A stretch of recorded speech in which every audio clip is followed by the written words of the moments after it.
Hello everyone, আসসালামু আলাইকুম। Learn ICT বিডির পক্ষ থেকে নতুন আরেকটি ভিডিওতে সবাইকে স্বাগতম। তো আজকের ভিডিওতে আমরা শিখব পিভট টেবিল কি ও এর কাজ কি।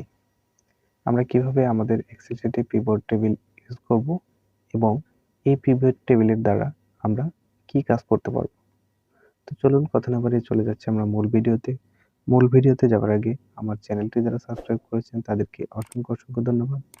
আর যারা এখনো চ্যানেলটি সাবস্ক্রাইব করেননি দয়া করে চ্যানেলটি সাবস্ক্রাইব করে নেবেন।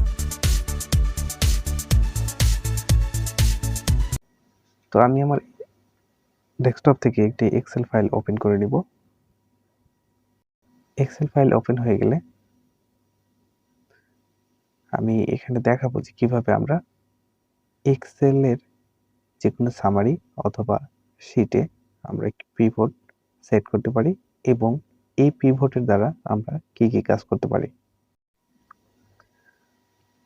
তো এখানে আমি একটি শিট করে রেখেছি, যেখানে আমি গত ক্লাসে এসেছি আমরা কিভাবে ফিল্টার সেট করব আর এই ফিল্টারের কাজ কি। তো এই শিটটা দ্বারাই আমি কিন্তু আবার বুঝিয়ে দেব যে কিভাবে আমরা আমাদের শিটে পিভট টেবিল ইউজ করব এবং এই পিভট টেবিলের কাজ কি। তো চলুন কথা না বাড়িয়ে চলে যাচ্ছি কাজে। তো আমরা যখন এই শিটটা পিভট টেবিল করব তখন আমাদেরকে অবশ্যই এখান থেকে এই ইনসার্ট মেনুতে একটা ক্লিক করতে হবে। দেন আমাদের যে এখানে পিভট টেবিল নামের যে অপশনটা রয়েছে এখানে একটা ক্লিক করে দিব। আপনি চাইলে এই শিটটা পুরোপুরি সিলেক্ট করে নিতে পারেন, আর যদি তা না নেন সেটাও হবে। সেটা একপাশে ক্লিক করে আমাদের যে পিভট টেবিলের অপশনটা রয়েছে এখানে একটা ক্লিক করে দিব। এখানে ক্লিক করে দেওয়ার পরে এখানে কিন্তু আমাদের ক্রিয়েট পিভট টেবিলের একটা অপশন চলে এসেছে। তো এটার আগে একটু খেয়াল করেন যে আমাদের যে সামারিটা ছিল বা আমাদের যে শিটটা ছিল শিটটা কিন্তু অটোমেটিক্যালি ভাবে সিলেক্ট হয়ে গেছে। দেন আমাদের এই শিটটার কিন্তু এখানে দেখাচ্ছে যে টেবিল রেঞ্জ আমাদের এখানে C3 থেকে শুরু করে আপনার E32 পর্যন্ত। তো যাই হোক একটু নিচের দিকে খেয়াল করেন যে নিউ ওয়ার্কশিট এবং এক্সটেনশন ওয়ার্কশিট।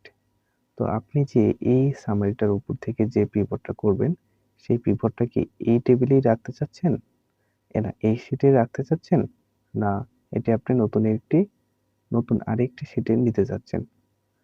তো আমি এই শিটে রাখবো। তো এই শিটে যদি রাখতে চান তাহলে এখানে একটা ক্লিক করে দিবেন। ক্লিক করার পরে পাশে একটা ক্লিক করবেন, তাহলে কিন্তু আপনার লোকেশনটা নিয়ে নিয়েছে।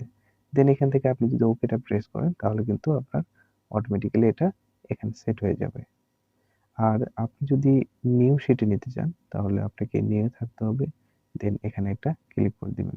এখানে যখন ক্লিক করবেন আপনার এই যে শিটটা রয়েছে এই শিটের পাশে আপনার নিউ একটা শিট নিয়ে আপনার পিভটটা সেট হয়ে যাবে। তো আমি এটার পাশেই এই পিভট টেবিলটা নিয়ে আপনাকে দেখিয়ে দিচ্ছি। তো যখন এক্সটেনশন ওয়ার্কশিটে ক্লিক করার পরে আমাদের লোকেশনটা সিলেক্ট করে দেব। সিলেক্ট করার পরে আমরা এখান থেকে ওকে প্রেস করব। ওকে প্রেস করার পরে কিন্তু সাথে আমাদের এখানে একটা পিভট টেবিল ফিল্ড নামের একটি অপশন চলে এসেছে। তো আমরা একটু খেয়াল করি আমাদের এখানে যে শিটটা রয়েছে ডেট, প্রোডাক্ট এবং টাকা, আমাদের কিন্তু এই পিভট টেবিল ফিল্ডস এর মধ্যে সেম একই কথা এখানে দেখাচ্ছে যে আমাদের ডেট, প্রোডাক্ট এবং টাকা। তো আমরা এখন নিচের দিকে একটু খেয়াল করি আমাদের এখানে কিন্তু ফিল্টার দেখাচ্ছে, কলাম দেখাচ্ছে, র দেখাচ্ছে এবং ভ্যালু দেখাচ্ছে। তো এখানে আমরা আমাদের প্রয়োজনীয় চাহিদার মধ্যে আমরা যেভাবে টেবিল করতে চাই অথবা যেভাবে আমরা শিটটা সাজাতে চাই সেভাবে এখানে বসিয়ে দিলে আমাদের সামারিটা হয়ে যাবে। তো এখান থেকে আমি চাচ্ছি যে আমার এই রর ঘরে আমি নিয়ে আসবো হচ্ছে ধরুন প্রোডাক্টে নিয়ে আসবো। দেন আমরা নিয়ে আসবো কি ভ্যালু, এই ভ্যালুর ঘরে নিয়ে আসবো আমরা টাকা। তো এখান থেকে যদি আমি টাকাটা টেনে এখানে বসিয়ে দিই তাহলে কিন্তু আমার দেখাচ্ছে যে এই শিটটার মধ্যে টোটালি যে শিটটা রয়েছে তার মধ্যে আমরা বল কিনেছি 575 টাকায়, ফিশ কিনেছি 793 টাকায়, প্যান্ট কিনেছি 341 টাকায়। আরেকটা জিনিস সহজ হওয়ার জন্য আমি করে দেখাচ্ছি, সেটা হচ্ছে আমরা আগে থেকে এখানে একটা টোটাল নামিয়ে রাখবো। তাহলে আমাদের এই যে গ্র্যান্ড টোটালটা রয়েছে, এই টোটালটার সাথে এটা মিলিয়ে দেখা যাবে ঠিক আছে কিনা। তো এখান থেকে আমি গ্র্যান্ড টোটালটা নামিয়ে নিচ্ছি। তো এটা হচ্ছে আমাদের গ্র্যান্ড টোটাল। এখন দেখেন, এটা গ্র্যান্ড টোটাল হচ্ছে 14,906। এখানেও কিন্তু আমাদের 14,906 চলে এসেছে। দেন আপনি যদি এটার সাথে আপনি তারিখ সিলেক্ট করতে চান যে আমাদের বল পেন কত তারিখে, সেটাও কিন্তু এখানে সিলেক্ট করতে পারবেন। তো আপনি যদি চান এই পিভটটা আপনি অন্যভাবে সাজাতে পারেন। তার জন্য আপনাকে এখান থেকে সবকিছু রিমুভ করতে হবে। রিমুভ করার পরে আপনি এখান থেকে নতুন করে টাকাটা নিয়ে বসিয়ে দিবেন। দেন প্রোডাক্টটা দিবেন আপনার কলামের ঘরে। তাহলে কিন্তু এখানে একটা জিনিস লক্ষ্য করলে আমরা দেখতে পাবো যে ফিশ, প্যান্ট, পেন, রাইস এর কিন্তু টাকাটা নিচের দিকে চলে আসছে।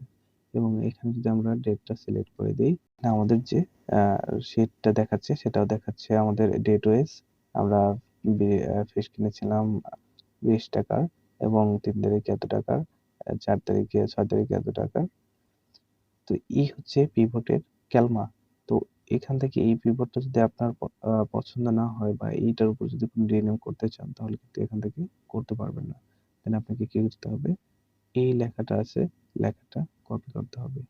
এই লেখাটা কপি করার পরে আপনি ধরুন কপি হয়ে গেলে একটু নিচের দিকে পেস্ট করে দিলেন।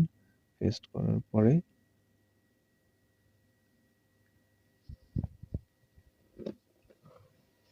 এখানে আপনি আপনার পছন্দ মতো বর্ডার দিয়ে দিবেন।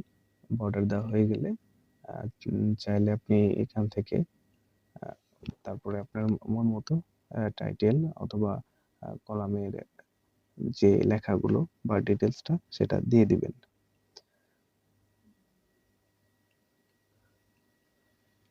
তো এই ছিল আজকের ভিডিও। ভিডিওটি যদি ভালো লেগে থাকে চ্যানেলটি অবশ্যই সাবস্ক্রাইব করবেন এবং পাশে থাকা বেল আইকনটি প্রেস করবেন পরবর্তী ক্লাসের জন্য। ধন্যবাদ সবাইকে।